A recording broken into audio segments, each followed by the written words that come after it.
Bonsoir tout le monde, aujourd'hui nous allons continuer le chesed que nous avons évoqué cette semaine. Dans la paracha de Noach, c'est écrit que Noach ish tzadik haya bedorotav. Noach était tzadik dans sa génération. Et Rashi nous rapporte une discussion entre deux sages. Certains au contraire des bedorotav dans sa génération. Pourquoi la Torah nous dit bedorotav? C'est-à-dire certains disent au contraire.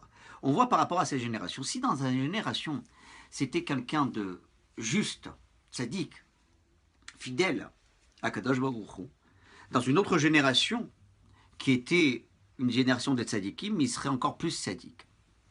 On pourrait lui donner une autre explication selon certains avis, que le contraire, par rapport à sa génération, c'était un tzadik. Mais par rapport à la génération d'Avram Avinu, non, il serait considéré comme un homme simple. Pourquoi cette discussion? Eh bien, nos sages nous enseignent qu'on le compare à Avram Avinu, à la génération d'Avram Avinu, parce qu'Avram Avinu a prié pour sa génération, a prié pour Sodome et Gomorrhe. Il a dit à Kadosh Baruch Hu, peut-être on peut sauver par rapport à des tzadikim. Mais Noach n'a pas prié pour sa génération, n'a pas supplié Dieu.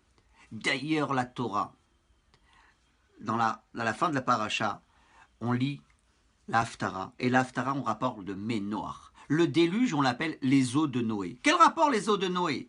C'est le Maboul, c'est le déluge? Non.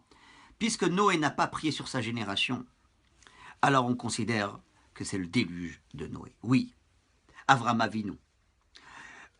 Qui c'est notre patriarche? C'est Avram. Mais on peut se poser la question, de Adam à Noach, tout le monde a été anéanti. Qui c'est notre patriarche? C'est Adam, c'est Noach aussi. Pourquoi on ne le rappelle jamais? Non. On se réfère à Avram Avinu. Avram Avinu, c'était le chesed, c'était la bonté. Avram Avinu, malgré toutes ses difficultés, son but, c'est le chesed. C'est ça un juif. Un juif, c'est le chesed. C'est pour cela qu'on appelle déjà En Korim la Avot El Alishlocha. On commence nos patriarches par Avraham, Yitzhak et Yaakov. Bonne soirée et à demain.